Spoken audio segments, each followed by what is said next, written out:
Welcome to the Business Spotlight series. My name is Kay Cote, and I am your podcast host on the show today. And today we have Stephen Hopper, CEO and Managing Director of Plan Burrito. We're going to dive in, learn about Stephen's business and his journey to business ownership, as well as some best practices that he's learned along the way. If this is your first time on our channel, be sure to like and subscribe to get notifications when we drop episodes like this. Welcome, Stephen. It's so nice to have you on the show today. Hi, Kay. It's great to be here. Thank you very much for having me. Definitely. Well, I'd love to dive in. Share a little bit about yourself and your business. Okay, yeah. My business was established in 2015, where I opened up the first store. It took really till COVID, where we decided to look at franchising properly. So now we franchise out. We have 12 locations across the UK. We have one in Scotland, and we're doing a debut in Wales with two stores coming very soon. So yes, we've been on a bit of a journey.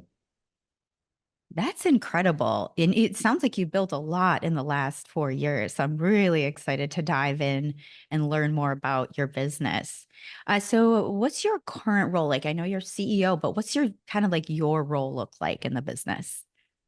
So I'm very much involved with every part of the business because I built it on my own, from doing pot wash, running my own stores operation wise, and then going off and going into the franchising avenues.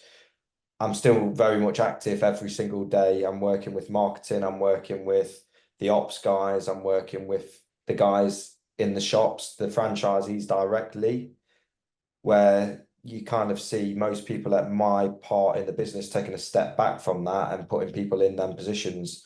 I like to be that, still involved actively with them. That's really cool too. Then you can kind of see all aspects that are going on in the business and gives you like that kind of well-rounded scope of what's going on. So I definitely can see that. How many hours would you say during the week are you putting in the business as well as on the business? I don't think I ever switch off from the business. It's very much a part of me. Hmm. Even during the night, last night when I was asleep, I woke up at 3 in the morning and I thought, oh, that's a good idea, or I'll write that down. Hmm. Yeah, my mind's constantly going. And we're constantly pushing the brand, not just to achieve new levels and new technologies and new processes. We're always looking at what we're doing currently, and we're always wanting to make better on that as well. So I would say I work all of the time. I never really switch off from it. Even when I go out on holiday, there always seems to be, I've always got my phone with me, and you know, for me, I enjoy it. I enjoy it. So I've got a motivation to keep on it daily as such. It never feels like work for me. It's just my way of living at the minute. It's really cool to hear. It sounds like you're very passionate and very purposeful with your business, which is super fun. You have a growing team. Can you share more about your team? Like how many team members do you have right now? So we've got 12 franchisees which are open, and they have their own employees which are managed by the franchisees. So that's kind of covered that side of things. However, the team, when you're talking head office terms, we've got a director of operations, an operations manager, we've got marketing manager, we have myself, CEO, we have um, real estate people who look for our real estate for franchisees. Hmm. We have Phil, who does our business plans and secures funding for new franchisees coming on board. We have Jill, who has taken, she used to be more on the recruitment side of things, but has been brought into the business because she's got such a wealth of knowledge. We Hmm. have Charlie, who's our franchise consultant, who works for a company called Ashton's. We have Ashton's themselves as well, who are our legal solicitors who advise for everything and keep us in in the code of ethics of the British Franchise Association. Hmm. So we've got quite a few different areas that people don't really think about is needed already involved. And we're looking at growing that even further in the coming months. Wow, it sounds like you have a really robust team. A well-oiled machine is always wonderful. So that is super cool. Yes, I mean, we find that it's not about how many stores you can open, it's about how you can support the stores which are open to make them thrive. And that's the foundation, I think, of a good network. Because, if you've got happy franchisees and you can give them the support and advice needed, then they're more likely to succeed. So time will tell. Definitely. So I'd like to dive into kind of why your business is unique and what's setting you apart in the industry right now. So what would you say what makes you unique? There's many things that make Plan Burrito as a business unique. Not just the way we do things operation wise, but our packages that we do. Obviously, we mentioned how all our documents and legal work is done to the British Franchise Association standards. We have that, but our offering itself is a very low investment for people looking to venture into the franchise world. So, and they can make very handsome returns from that. So, for instance, you could enter into a Plan Burrito franchise agreement, and your initial investment for your shop fit and everything to be complete is currently standing at around on average £60,000. Whereas if you were looking for like business in the same kind of um, area as what Plan Burrito's in, you'd be looking towards the £500,000 mark as Hmm. an initial investment. So it's made the business affordable for people who are hardworking individuals or partners that would like to work for themselves and have a great thriving business. And I think that's shown quite a lot because our reviews are kept very high. People are loving what we do. The owner operators are really passionate. It's great to see. And the franchise network's always ringing me saying, oh, it's great. Not to mention our food offering. We kind of say we're only authentic to ourselves. We're not authentic Mexicans. We just do what tastes good. And, that's why we've came away with so many awards, including the best street food in the country 2 years running at the Food Awards for England. So these things can't be achieved without taking a bit of a risk. We Hmm. haven't followed the trend of the bigger companies that's doing the same thing. We've gone our own way, and we believe it to be, paying off now. Definitely. Well, that is so cool. And congratulations on the awards. That's incredible. Thank you. Hmm. And so if I were like an ideal client, like an ideal franchisee, how would I know I'd be a good fit for Plan Burrito? For me, I've looked, and we have a process where it goes through recruitment, it gets narrowed down. They've obviously got to make sure they've got the funding, then they'll meet me, and then I'll meet them, and then we'll look at their properties. We'll put research into where would work, each venue, and stuff like that. And throughout that whole time, I'm always building a portfolio of the person who we're in talks with, so the franchisee in this respect. And what I was mostly looking for, and still am looking for, is people that I can work with because they don't necessarily need the know-how. We're Hmm. happy to tell them that, we've got company-owned stores where we've proven methods. We show them how to do it. So it's mostly someone that can work with us and take our instruction, and that's more important than anything, not Hmm. how deep pockets are or how much money you have. It's more about, will you follow our advice? Will you keep to your local marketing plan, which we put in place for you? Will Hmm. you, if you have to invest a slight bit more into it to make bigger returns in the long run, will they be willing to do that? And that's the kind of franchisee that we are looking for. But Definitely. but currently we are looking at multi-unit operators to Hmm. grow our portfolio now. So people that are interested in owning 3 stores and we grant them an area development agreement. That way, we don't have to deal so much with individual franchise owners. We can deal with one franchise owner and ask them if we want them to implement something throughout their stores. Then they can implement that much easier. That's really good to know too, moving into that like multiple, franchise is per person. So yeah, that's a really cool concept too. Kind of looking at, I want to dive into a little bit about you, looking at your history as a business owner and like what inspired you to get into business as opposed to working for someone else. So what was that like for you? Did you always know you wanted to own a business, or is it something you kind of like fell in love with like down the road? I think I never liked school much. I think I got good grades in maths, English, and science, which are the only things I could really think had its uses. Hmm. But then, as soon as I left school, I did an apprenticeship in pipe fitting, which is industrial plumbing, which was good. I had a good time on the shop floor with the lads and everything else. So then I went from there. The next step for that, from that would be to go into the design engineering kind of sector. So I did necessary courses. I got my degrees from college and stuff like that so that I could go into the design offices. And then when I was there, I didn't much like it. It wasn't really for me. I'm quite a chatty person, and I like to, you know, be in the not in the public eye, but as such, but dealing with different faces every single day. So, rather than cooped up so much in an office, saying that I'm cooped up in an office on my own now, but It's I do different have though. I people get coming in there. Yeah, it's different now.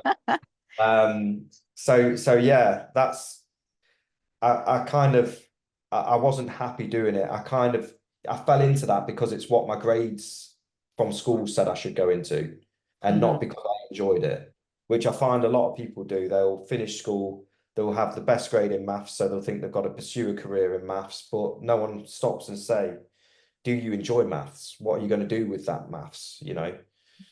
So I went down to Oxford.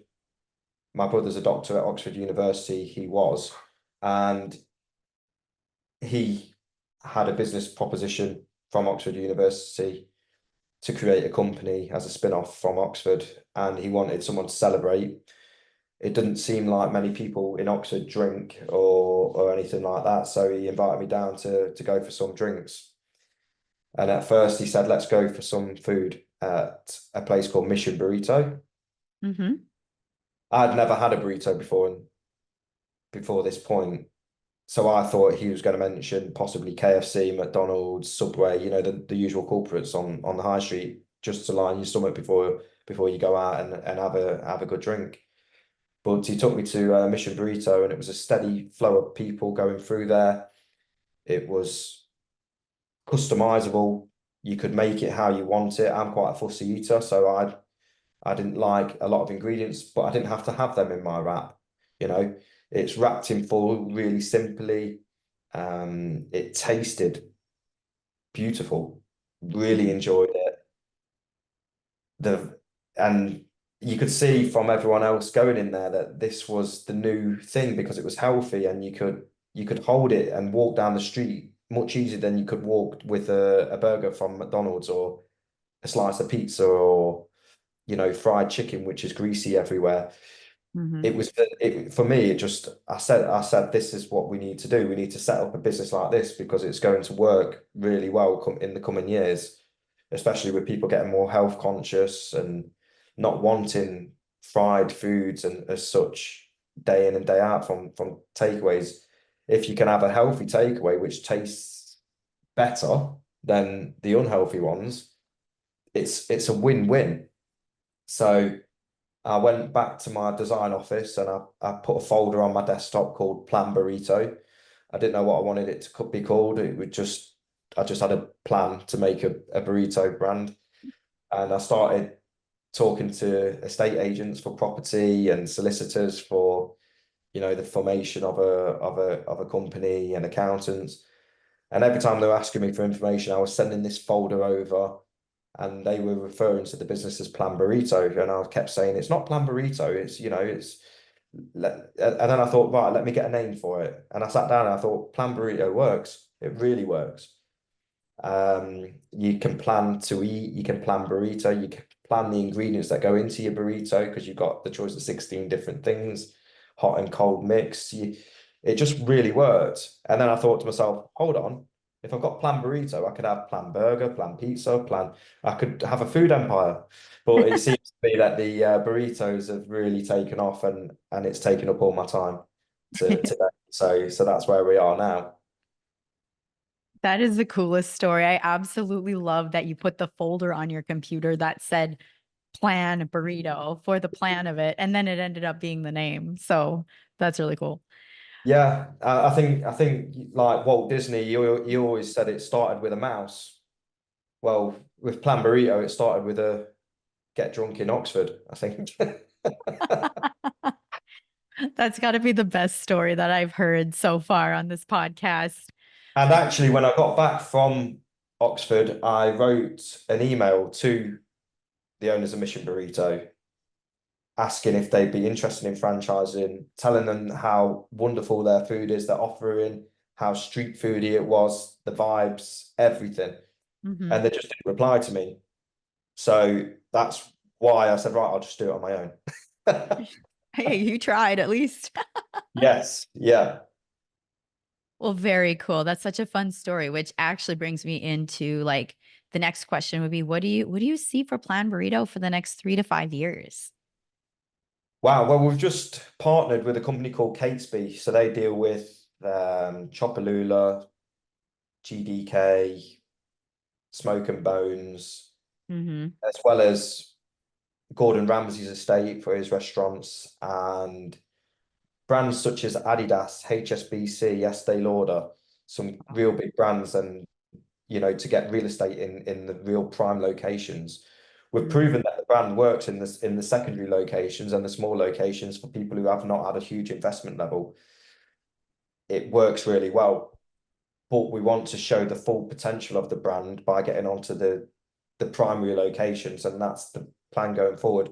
So Catesby have done the mapping for Plan Burrito based on our offering and our price points and everything. So they've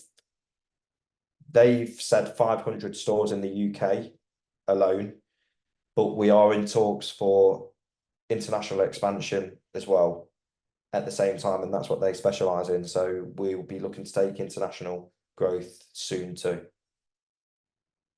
Oh, that's incredible. So are you talking we might see some here in the States? Well, I mean, it's going to the home of basically where what inspired our stuff. Um, I wouldn't say no. I think there's, as long as your food tastes different and it's slightly different from everywhere else, and you're not just copying everything like Chipotle would do, Mm-hmm. uh, and you've got your own offering.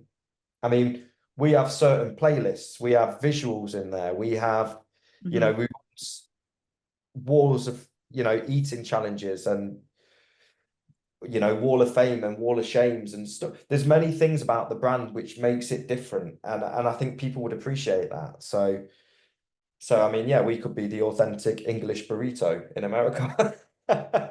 Definitely need to bring one to Austin, Texas. I think it would do well. Well, we wouldn't have a problem for our meats because we have all our meats done kind of the American style. So, Texas is obviously known for that, the barbecue. Definitely. Definitely. That's amazing. Yeah. Kind of looking at, another question, like looking at some of the challenges you've faced so far. It's franchise, you're building something from scratch. What is a significant challenge you faced and how did you overcome it? I think because I've never owned a business before when I started, and I never ran a shop before I started, and I had never made a burrito before I opened the store. Every day is a challenge when you're starting off a new business, but you learn as you go. And if you don't do it, you're never going to learn. So it's about just jumping in, making as many mistakes as you can, or as least mistakes as you can, and then learning from that, and then going forward. I learned to make my store a real success, but then how do you do that throughout the rest of your franchise network? Can you make them stores that same success? And that comes with many challenges, and it's all stuff I've never done before. So every day I was coming into the office and thinking, right, I had to think what I needed to do without having the guidance on what needed to be done. So every day has been a challenge, but it comes to you naturally. Once you know what you need in place, it comes to you naturally.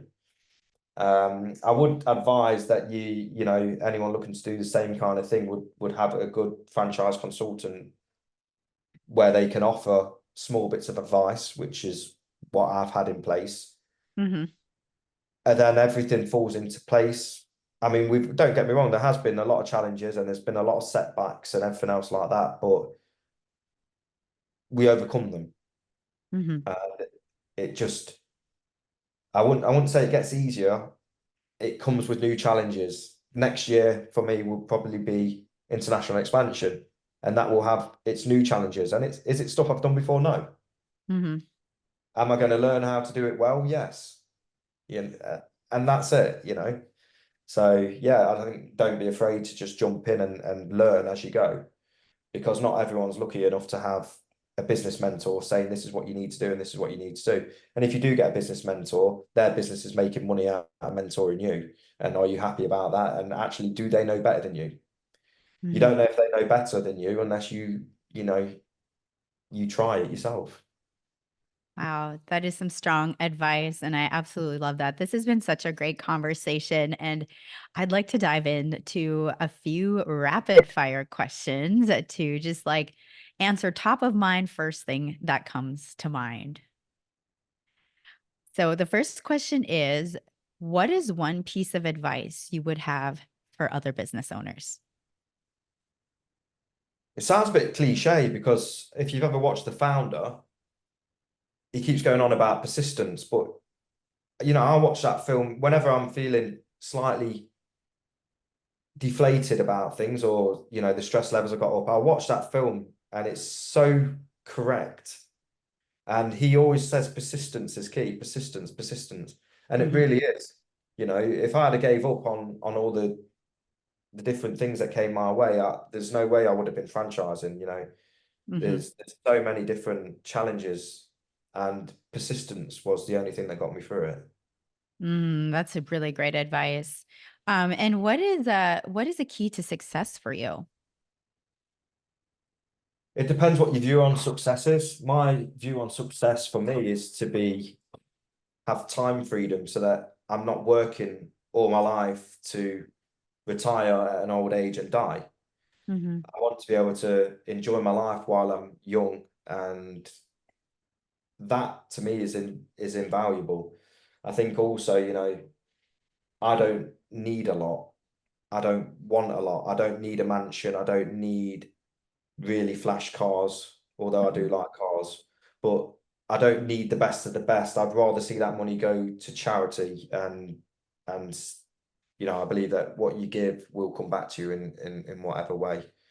But yeah, I just for me it's health. Healthy family, look after my family. Hmm. And it doesn't matter about the yachts and speedboats. It's more about the having, well, a day where you say, right, well, I think I'm just gonna potter around today, or come on, get your family and take them for a meal. And you don't have to be clocking in and stuff like that. So that's my idea of wealth. That's beautifully said. Third question is, what is a piece of content? It could be a book, a podcast, anything that you've taken in most recently. I don't read books. I've always struggled with reading, to be honest. I've never really enjoyed it. I did try to read a book called The Journey to the Center of the Earth, which I'm sure everyone's familiar with, but I think I read about 200 pages in, and they were still on the surface. But Hmm. when they're going to go down to the center, I just gave up with it. I thought, what's the point? So I gave up on reading. Yeah. Podcasts, I've not really listened to many podcasts, but I do watch films, I do watch documentaries, and like I say, I think relevant to this story, I would recommend anyone looking to go into business, especially the food business. I'd watch The Founder. I think it's really educational. Definitely. That is a good one. Yeah.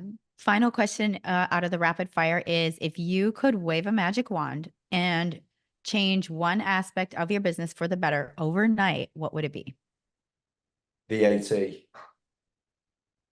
So it's not changing my business, it's changing the government. And Oh, the amount of that's VAT. always a goal, isn't it?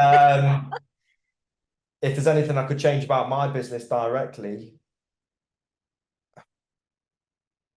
everything's going to plan. It's really strange. Everything is going to plan. It's been a lot of effort to get it to where it is, but everything's going touch wood smooth. And I wouldn't change the path that we're on. Everything's Mhm. happening good. Our franchisees are very happy. And it's rare to come across a franchise network that's as happy as what my franchise network is. And like I said, it's not about the amount of money that is made from it. It's about listening to the franchisees being happy, being able to work for themselves, not doing their 9 to 5 anymore, and they've got their own business, and a lot of them have got their kids working there and children, and it's just nice. It's nice to see. It's nice to see. And even though we're what we call a national brand now, it's still got that real family touch to it, and that's something we never want to lose. Oh, I love hearing that. Well, this has been such a great conversation. Thank you so much for sharing about your business. How can people find you online?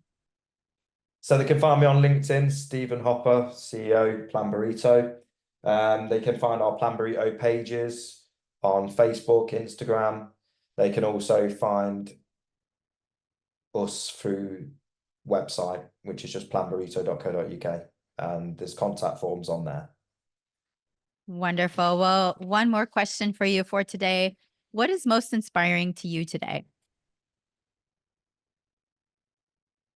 Most inspiring thing for me is my daughter, Evie. She has special needs. She's been diagnosed with autism, and she goes to a special needs school. I see her come out of there happy. I see the other kids constantly battling with things that couldn't have been helped, and they've just been dealt a bad card in life. And it's inspiring for me to see things like them progressing, and you know that's my inspiration, and it also is one of my drivers for making me do as well as I can business wise, because it would be really nice to be able to make people more aware of hidden disabilities as well, and potentially if we've got a worldwide brand, being able to get a scheme going where we can have people with learning difficulties working for us, doing bits and pieces, and yeah, kind of making a bit of a change, because it needs it. Wow, that is so inspiring. Well, Stephen, thank you so much for your time today. It's been a joy to have you on the show. Thank you, Kay. I've really enjoyed it. Thank you.